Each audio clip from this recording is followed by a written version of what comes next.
Chacun son truc, c'est pas Yosef, chacun. Erev Tov, Yatékoïjik. On est ce soir, dimanche soir, le 25 du mois de octobre, et le Chet, puisqu'on est déjà le soir, le 8 du mois de Marcheshvan. Haim Tovim ou Shalom Shiur Be'ezrat Hashem, acheté par Aisha Tznoav Marat Nathalie Azoulay, pour l'Askara de son mari, Alav Shalom, Jean-Jacques Yaakov Ben Miriam, Zichrono Livracha, Roi Hashem Tenachen, Obegan Eden Elion. Ce soir, on est dans le Sefer Amidot, parce que vous me l'avez demandé. Ça fait longtemps qu'on n'avait pas fait un peu d'étude de Rabbeinu. Donc, cette étude soit pour l'élévation de son âme, Be'ezrat Hashem, Betnaim Tovim. On est avec le mérite de Rabbeinu, que de mettre l'étude qu'on va faire maintenant élève l'âme de tous les métiers Israël Bichlalam, son âme à lui. Et on va parler de la Klippa. Alors, qu'est-ce que c'est la Klippa? Déjà, la première règle de la vie, c'est que la Klippa, c'est pas sympa. Qu'est-ce que c'est une Klippa? Vous avez une idée? C'est une écorce. Et alors, qu'est-ce qu'elle fait, cette écorce? Elle empêche le bien d'exister. C'est-à-dire que quand je mets une lumière et que je mets un drap devant épais, on ne voit plus la lumière. La Klippa, c'est comme une espèce de couverture nauséabonde, et elle a deux objectifs. Non seulement elle retire l'objectivité du monde, ça veut dire elle rend fou les gens, elle les rend malades, voire mentaux. Et en plus de cela, c'est un aimant pour les mauvais esprits. Là où il y a des clipotes, les mauvais esprits ont le droit de venir. En d'autres termes, les mondes parallèles sont fermés, les clipotes sont les clés qui les ouvrent. Juste avant, on a fait un cours sur le Soda Hashmal, la clé du Mazal, comment on ouvre son Mazal. On a vu le cours qui a duré presque une heure sur ça. Et là, on est dans son sens contraire, c'est-à-dire, qu'est-ce qui ferme le Mazal? Les clipotes. Donc, le surnom qu'on peut donner au nom de clipote qui s'appelle les écorces, c'est quoi? Shedim, démon. Carrément. Qui dit clipote, créer des clipotes, c'est un synonyme du mot démon. Alors, dans ce cas-là, pourquoi on n'appelle pas ça des démons? Réponse, non. Parce que les clipotes ne sont pas des démons. Ils sont les sièges sur lesquels vont s'installer les démons. C'est pas la même chose. Il y a quand même une différence entre la dimension du mot klippa et du mot shindalet. L'un ouvre l'autre à venir, invite l'autre à venir dans la dimension dans laquelle on est. Quand on fait des clipotes, maintenant, qu'est-ce qui provoque des clipotes? Comment on crée des clipotes? Si la Torah nous a été donnée, dans le monde dans lequel on vit, c'est pour nous mettre en garde justement de ne pas créer des clipotes. À quoi ça ressemblerait? Imaginez une personne extrêmement belle d'apparence, vraiment. Des yeux en amande, verts, magnifiques, fossettes sur le côté, belles dents blanches, bien alignées, bien foutues, bien baraquées, vraiment une personne, un Tunisien. Voilà. Un beau gosse. Mais vraiment. D'un coup, Lo Alenu Velo Alechem apparaîtrait sur son visage et sur son corps des croûtes qui, de plus en plus noires, de plus en plus laides, accompagneraient ce beau dessin qui se cache en dessous. Comment serait cette personne? Non seulement laide, mais repoussante. C'est exactement ce que font les clipotes dans nos vies. Les clipotes finissent par rendre notre vie laide et repoussante. Et plus un homme en a sur lui, et écoutez bien les mots parce qu'ils sont très importants avant de commencer Rabbeinu, et plus il annule son libre arbitre. L'addiction, j'ai préparé un cours sur ça d'ailleurs, c'est quand on a perdu le choix de choisir. J'ai plus de choix. Je suis comme un chamor qui suit sa carotte. Je suis dans un état de faiblesse, d'une addiction. Donc, en d'autres termes, on appelle ça, moi, le surnom que je donnerais volontiers au mot addiction, c'est esclavage. C'est de l'esclavage. Peu importe l'addiction à laquelle elle est reliée, que ce soit la drogue, que ce soit l'alcool, que ce soit les jeux, que ce soit les réseaux sociaux. C'est de l'addiction pure, tout ça. D'ailleurs, ça a été créé pour ça.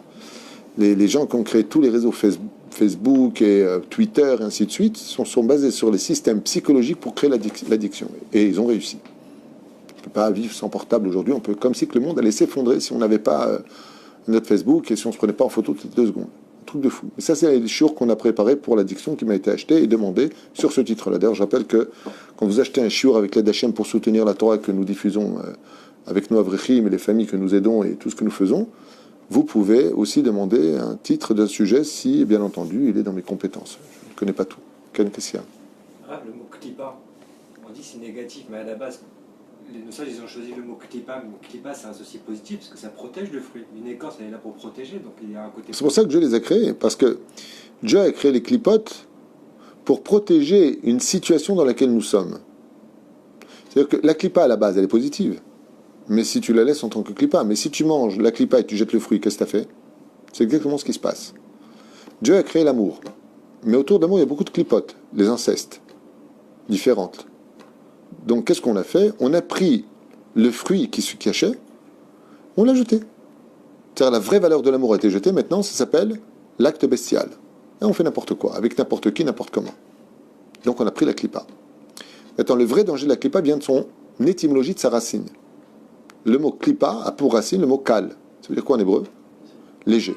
Ça veut dire que le fait de créer des clipotes paraît à nos yeux très léger.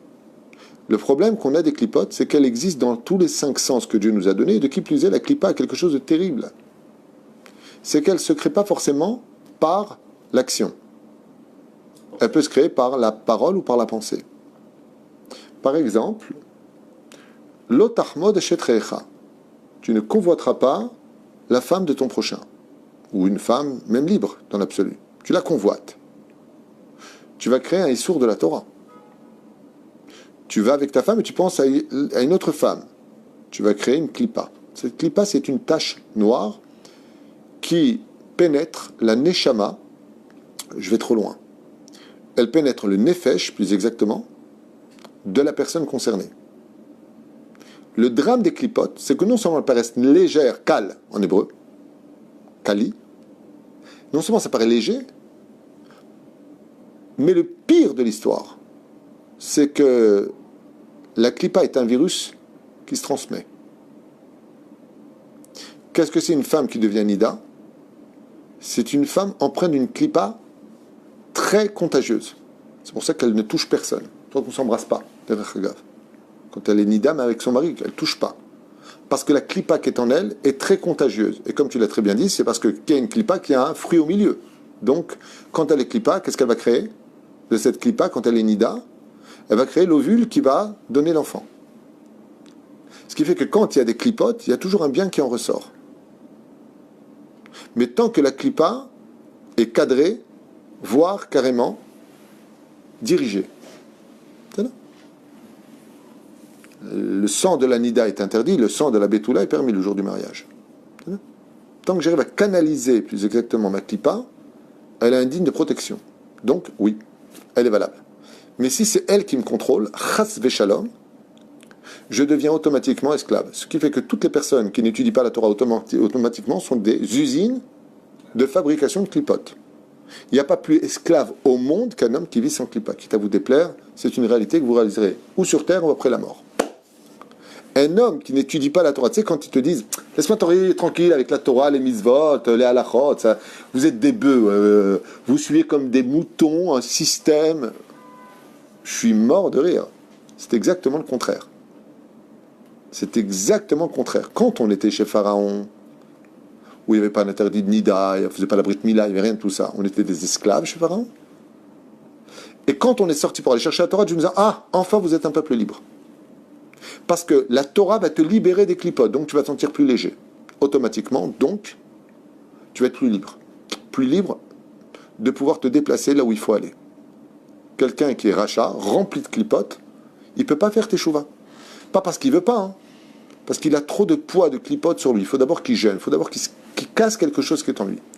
D'où la demande de Yaakov Avinu qui a demandé la maladie. Pourquoi la maladie existe-t-elle? Parce que c'est le marteau-piqueur des clipotes. Ouais, j'ai peur de personne, moi qui s'équipe contre moi, je vais t'éclater, je vais te faire, il est malade. Il est mourant. Il a crevé. Je te demande pardon. J'ai peur. T'es à la lumière. Makara, où est la grande bouche? Où est moi? les clipotes ont fondu grâce à la maladie. Les maladies sont là pour rappeler à l'homme qu'il a intérêt de se calmer avec ses clipotes. Et chaque fois qu'une personne tombe malade, et peu importe la maladie, oui, il fait tomber avec lui les clipotes. C'est pour ça qu'une personne qui tombe malade, en hébreu on dit comment? Nafal le mishkav. Il est tombé dans son lit. Il est tombé dans cette dimension-là. En tombant dans son lit, il fait tomber toutes les clipotes. Et les clipotes, je vous dis, le problème, non seulement elles sont sur la personne, mais par exemple, Rabbi Nachman, il dit ouvertement, on peut le dire à maintes reprises, celui qui, chas v'shalom, vit dans la clipa, il faut absolument qu'il aille beaucoup au mikvé, mais c'est pas que ça. C'est que là où il a été, sa clipa, elle réside dans l'air. Il va falloir laver l'endroit où il a été. C'est pour ça qu'il y a eu le déluge. Le déluge est venu parce que toute l'atmosphère était imbibée de clipotes. Et les clipotes, c'est quoi? C'est du roi Ra'a. C'est du vent. Ça s'exprime par les quatre qui existent, la terre, le feu, l'eau et le vent. Eh bien, les clipotes sont des rouchot. Elles existent en forme de vent. Qui est l'antithèse du vent? L'eau. Donc Dieu a envahi la terre d'eau pour annihiler les clipotes qui s'y trouvaient. Et donc renouveler la vie. C'est pour ça qu'une âme qui a fauté, qui revient en réincarnation, eh ben, elle vient toujours dans l'eau. Pourquoi est-ce que le bébé vit dans l'eau pendant 9 mois?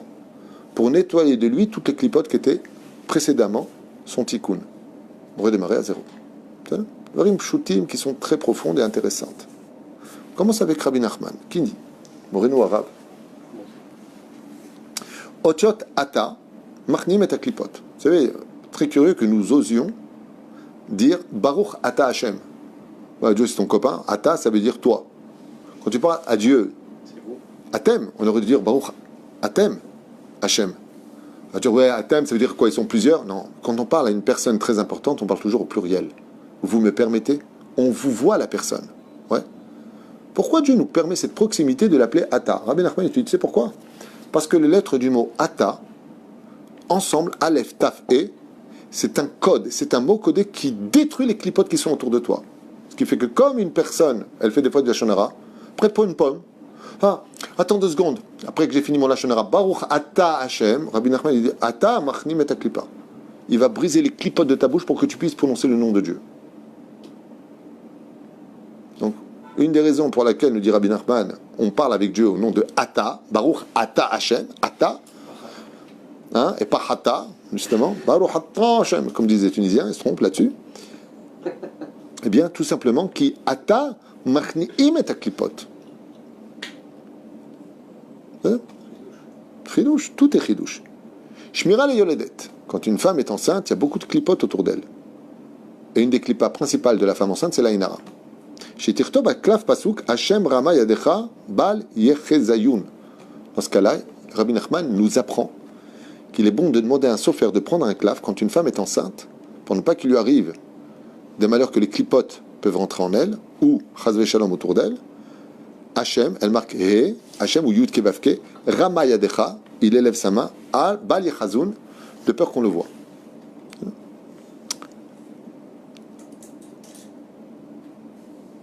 Une des choses qui brûle les clipotes, on a dit que les clipotes étaient essentiellement dans l'air.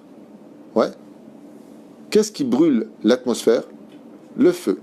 Omer Rabbi Nachman, Haner machnia shlitat klipot. La bougie, quand tu l'allumes, la flamme, n'enlève pas la clipa, mais elle l'affaiblit. C'est pour ça que quand on dort seul, le Shulchan Aruch nous dit dors avec une lumière, allume une bougie. Pas près des rideaux, s'il te plaît.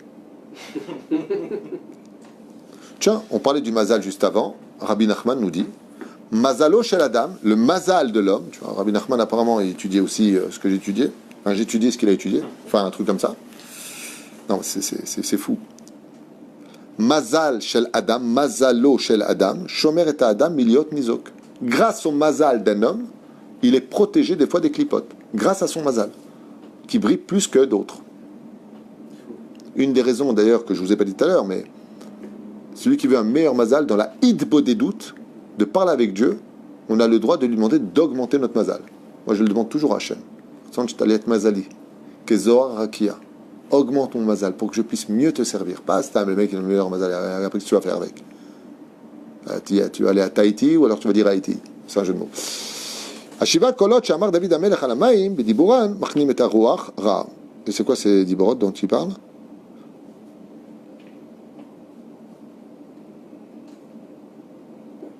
Taf Lamed Gimel. Attendez juste un instant. Taf Lamed Gimel, qu'est-ce qu'il dit? Ah, c'est les versets qu'a dit le roi David dans le Télim. C'est ça, ces versets-là. Qu'est-ce qui... Je reviens en arrière parce que je me demandais que c'était quoi ces Shiva Kolot. Les 7 voix qu'a fait entendre le roi David étaient Bidiburam, Machnim et Arwa Ra. Pourquoi il n'appelle pas Klippa? Parce que je vous ai dit que la Klippa, c'est un roi Ra. C'est quoi ces 7 versets qu'il a dit? Je voudrais bien compter, je ne sais pas combien il y en a. 1, 2, 3, 4, 5, 6 et 7. Donc je ne me suis pas trompé, c'est ce Télim-là. Pour éliminer les rois Ra, c'est-à-dire le roi Ra, les clipotes, Mizmor le David, Avula Donai Bene Elim, Avula Donai Kavod Vaoz, Avula Donai Kevod Shemo, Ishtahvula Donai Badrat Kodesh. Il y a 7 versets-là. Rabbi Nachman nous dit que ce Télim a été créé pourquoi? Pour enlever les clipotes. Ce qui fait que quand vous rentrez dans un endroit, Hanoukat Baït entre autres, ou un endroit où il y a beaucoup de clipotes, dans un bureau où vous ne savez pas qu'il y avait là-bas, ou une maison où il y avait des gens qui faisaient des choses bizarres, le Télim adéquat pour retirer les mauvais esprits. Des fois dans la chambre, l'enfant il fait des cauchemars. Très important de lire ce Télim, Mizmor les David. Parce que ces 7 Télim, dit Rabbi Nachman, ont été composés pour retirer les clipotes de la maison, les mauvais esprits de l'endroit. C'est à retenir. C'est un shiur qui est rempli de chidushim, je trouve. Makom shen bene adam etzuim, shechichim sham shedim afilu bayom, aval ba'ir afilu balayla lo chay shanan. Dans une ville, un endroit où les hommes ne vivent plus, ce sont les clipotes qui viennent s'y installer, les démons qui viennent s'y installer. Afilu bayom, même la journée. Mais tant qu'il y a des humains qui vivent là-bas, les démons n'auront pas le droit d'y aller, donc il n'y a pas besoin de douter.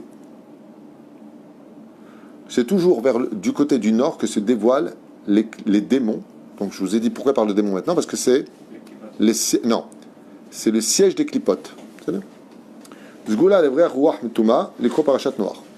Et donc, si une personne se trouve dans un endroit où ça va pas du tout, une maison où il se passe des choses, les objets ils bougent, on parle pas d'un mytho, t'as vu le verre il a bougé, non, c'est toi qui l'as bougé Yatik. Non. Une personne qui se trouverait dans un endroit où Béhémet, les enfants disent qu'ils voient des choses, on parle vraiment de choses sérieuses. Qu'est-ce qu'il faut faire dans ce cas-là? Dans le nord. Non. D'après vous, qu'est-ce qu'il faut faire? Le Mizmor déjà. Oui, mais Rabbi Nachman, il nous enseigne quelque chose de magnifique. Faut voir la fenêtre. Lui, il dit se barrer. Alors, je vous le dis. Dans quel paracha Kadosh Baruch Hu a retiré tous les problèmes de ce monde, toutes les clipotes, tous les démons? Il les a fait rentrer dans l'arche 2 par 2. D'ailleurs, c'est pour ça que Noach a eu beaucoup de problèmes dans l'arche, parce qu'il y avait des démons avec lui, selon Rashi. Eh bien, Rabbi Nachman nous dit, si tu es dans un endroit où il y a un problème de Shlom Bayit, ça s'arrête pas de casser les choses, il y a des choses bizarres qui se passent, lis tout de suite toute la paracha de Noach. Bah oui, puisque c'est la paracha qui parle justement de cela. Amirat Pashat Noach, Amoud Shalad. Alors justement, il nous envoie Shalad. Ah, il a marqué ici. Et les Toldot Noach. Toute la paracha. Attends, je regarde justement ça que je voulais voir. Non, ça va. Il y a tous les noms. Tu fais pas chier. Non, pas tout. Il dit comme ça, donc du début, et les Toldot Noach. Donc il dit comme ça, il commence Vayichi lemer shetaim u'shmone shana, u'miat sham vayol et et après il s'arrête à Vayi yeme Noach tesha me'ot shana v'hamishim shana vayamot. Jusqu'à la mort de Noach. Après, c'est pas la peine de lire le reste. Et si tu lis ça dans une maison, Rabbi Nachman il dit, c'est une ségoula extraordinaire pour purifier toute l'atmosphère de la maison. Quand tu vois que ça le fait pas, les enfants, il se passe des choses bizarres, ils sont plus eux-mêmes, lis la paracha de Noach jusqu'à la mort de Noach, 950 ans qu'il a vécu. Mais c'est quoi le Mizmor, les David, Shemedaber imracha, aïledeze evelpiv, nit gasham. Fais attention, quand tu parles avec une personne qui est racha, ce qui sort de sa bouche, c'est comme une clipa. Et ça peut se réaliser. Fais attention à ta fréquentation et surtout où tu mets les pieds. Fais très attention, Bezrat Hashem. Qu'est-ce que vous voulez? Question de savoir le numéro du Téli, Mizmor, les David. Misement de David, il ne le dit pas ici, je vais te dire. Celui de Shabbat. Je le dis aussi. Je ne me rappelle pas de tête, je le connais.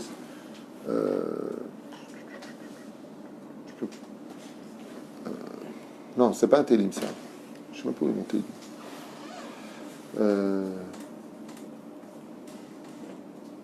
Regarde chez toi sur internet, il va te dire, j'ai oublié. J'ai peur de dire une bêtise. Je cherche. C'est un Misement de David. Kaftet. Kaftet, le 29, c'est ça. Je savais que moi j'allais dire le 27, tu m'as dit avant, c'est pour ça que j'ai eu un doute. C'est le 29e Teilim qu'il faut dire. Et c'est bien de le lire quand tu rentres d'ailleurs le matin au bureau, quand tu rentres chez toi, tous les matins où tu vas, c'est bien de le dire. Des fois, vous passez dans une ruelle un peu sombre, là-bas, il peut se passer des choses que vous ne savez pas. Quelqu'un fait Zera Levatala. Zera Levatala, ça crée juste que vous sachiez des milliards de clipotes. C'est-à-dire, le fait qu'un homme donne la main, une fois j'étais avec un Mekoubal, à Jérusalem, il a éclaté en larmes. Un vrai Mekoubal, je te parle d'un grand rave, parce qu'il avait un couple se tenir main dans la main. Et lui, il voyait ce que nous ne voyons pas. Il a éclaté en larmes. Je lui ai dit, mais qu'est-ce que vous avez? Il m'a dit, si tu vois le nombre de clipotes qui naît parce qu'ils ne sont pas Shomer Negia, tu deviens fou. Alors imagine quand ils s'embrassent, alors imagine quand ils couchent ensemble. La haine qu'on peut avoir, les mauvaises paroles qu'on peut avoir, il parle de ça ici, par la suite. Faites très attention. Voilà, c'était une parenthèse sur le monde des clipotes. Signé Rabbi Nachman de Breslev pour l'élévation, Bezrat Hashem, de Jean-Jacques Yaakov Ben Miriam, Zichron Lebracha, Roi Hashem Tenacheno, Began Aiden Elion, Bechol Ashorvi Mimo, Bichlal, Arachamim Vasilichol, Bechen, Yerasson Omar, Amen. D'ailleurs, c'est une des raisons pour lesquelles les femmes enceintes ne doivent pas aller au cimetière. Déjà, les femmes non enceintes ne doivent pas y aller, mais à plus forte raison quand elles sont enceintes, parce que c'est rempli de clipotes. Les cimetières sont des endroits extrêmement tamés. Et quand on rentre au cimetière, ben, on ne se rend pas compte, mais ils s'accrochent où les clipotes? Vous savez où? Aux vêtements. Le Ben Ishraï dit il s'attache aux vêtements. On ne les voit pas. Ce qui fait qu'un homme qui sort d'un endroit tamé, il va vouloir faire quelque chose de bien, puis d'un coup, il n'a plus envie de le faire. Mais qu'est-ce qui s'est passé? Qu'est-ce qui se passe? Pourquoi tu tombes? C'est que tu as des clipotes. Le Ben Ishraï dit il faut secouer ses vêtements. C'est pour ça que le matin, quand tu prends le talit, il faut le secouer aussi avant de le mettre. Tu fais tomber des clipotes. Il y a plein de choses qu'on ne voit pas, mais la vie, c'est comme les microbes. C'est pas parce qu'on ne les voit pas qu'ils ne nous tuent pas. Il y a des choses qui sont kvedim, et c'est extraordinaire d'étudier et de comprendre que toutes les maladies psychologiques que nous avons, les pathologies, tout ça, ce sont en réalité des clipotes qui se sont installés dans le système nerveux, dans les hormones, et donc, plus on sera purifié, par exemple, quand tu regardes des séries interdites, par exemple, à caractère vulgaire, hein, ok, tu peux pas savoir combien tes yeux captent de clipotes. Ce qui fait que, après ça, tu viens pour regarder l'étude de la Torah, tu vois, c'est sympa, mais ça va rien te changer. Parce qu'en réalité, tu vois pas. On a des yeux pour voir, mais on est aveugle. On a des oreilles pour entendre, mais on n'entend plus. On a une bouche pour parler, poser les bonnes questions, mais on ne posera même pas les bonnes questions. On va descendre de niveau, parce qu'on va être pris dans une clipa, c'est-à-dire on va rentrer dans une prison. En d'autres termes, être prisonnier. Et Rabbeinu, il dit, c'est pour cela d'ailleurs que la plus grande haine des Réchaïm sur le monde de la Torah, c'est parce qu'ils sont en prison. Leur âme, qui est remplie de clipotes, ne supporte pas le religieux qui est libre. Un religieux, c'est un homme libre. Quand tu acceptes de te soumettre à la Torah et les mitzvot, c'est parce que tu es libre de le faire. Donc plus une personne est pieuse, et une Torah de vie, parce que le Yetzer Hara aussi, il sait te rendre religieux pour être pathétique au nom de la Torah. Il parle religieux mais agréable. C'est une personne qui n'a pas beaucoup de clipotes. Vous avez fait attention. Mais il doit toute sa vie sur les gardes. Une fois, un rave m'a dit, rien qu'en marchant sur une flaque d'eau, une femme aurait fait tomber une goutte de nida, un homme peut tomber de toute sa Torah à cause de ça. Par exemple, la colère. La colère, c'est quand la clipa te pénètre. Roach, tout nichnasbo. La colère te fait perdre toute ta sagesse. C'est une clipa. Donc il faut être serein, bon, sportif, généreux, sympathique, génial. Quelqu'un de bien. Homme, femme, enfant, parents, grands-parents. Tout ce que nous devons être, c'est être au summum du positif vis-à-vis de tous. Heureux celui de qui on dira le jour de sa mort, il n'avait pas de défaut. Il en avait, mais en tout cas, elles ne nous ont pas touchés. Elles ne nous ont pas fait de mal. On a tous des défauts, sinon on ne serait pas sur Terre. Mais pas au point de pourrir la vie des autres. Sinon, ça voudrait dire que nous-mêmes, on est devenus une clipa. Hashem Yishmor. Kol Tov. חזק וברוך.